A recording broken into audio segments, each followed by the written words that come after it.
Wapendwa wasikilizaji wa Radio Taa Bora, karibuni katika tafakari ya neno la Mungu siku ya Jumatatu ya tarehe 3 mwezi wa 11 2025, juma la 31 la mwaka C wa kanisa.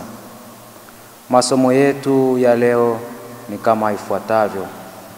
Somo la kwanza linatoka waraka wa Mtume Paulo kwa Warumi, sura ya 11 aya 29 hadi ya 36 na ile aya ya 13 hadi ya 14.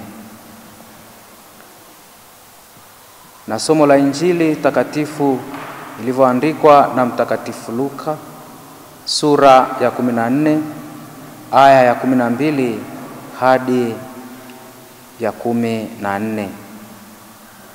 Karibuni tusikilize somo la Injili.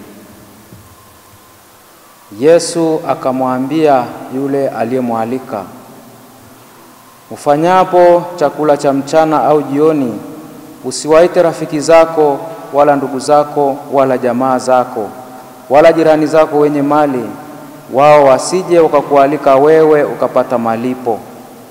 Bali ufanyapo karamu, waite maskini, vilema, viwete, vipofu, nawe utakuwa heri, kwa kuwa hawa hawana cha kukulipa, kwa maana utalipwa katika ufufuo wa wenye haki." Neno la Bwana. Ndugu zangu katika Kristo, katika somo hili la Injili, Yesu anatufundisha juu ya moyo wa kweli wa ukarimu na unyenyekevu. Anazungumza na mwenye karamu akimtaka asiwaalike marafiki au watu mashuhuri tu, bali awaalike pia maskini, vilema, viwete na vipofu, yaani wale wasioweza kumlipa au kumrudishia fadhila. Hili ni fundisho lenye uzito mkubwa hata kwetu sisi. Yesu anatuonesha kwamba ukarimu wa kweli hauna masharti. Ukarimu wa kweli hauchagui watu. Ukarimu wa kweli hautafuti malipo au sifa kutoka kwa wanadamu. Tunapowatendea mema wale wasio na nafasi katika jamii, tunaweka hakiba yetu mbinguni, ambapo dhahabu yetu itakuwa kamili wakati wa ufufuo wa wenye haki. Hii Injili, wapendwa wasikilizaji, inatufundisha kuangalia ndani ya mioyo yetu. Je, tujiulize wapendwa wasikilizaji, je, tunafanya mema kwa sababu tunapenda au kwa sababu tunatafuta faida?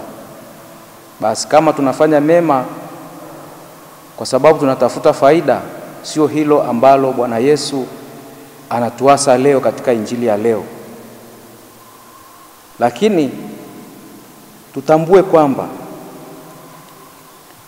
tunapowasaidia wale ambao ni maskini, tunaishi Injili ya leo. Tunapowasaidia wale ambao wamedharauliwa au wanadharauliwa katika jamii ya leo, tunaishi Injili tuliosikia siku ya leo. Kwa hiyo leo Kristo anatualika kuishi maisha ya huruma, kuishi maisha ya ukarimu, kuishi maisha ya unyenyekevu ambao ndio fadhila kuu, na tuwe na upendo usio na mipaka kama yeye mwenyewe alivyoishi. Tumsifu Yesu Kristo.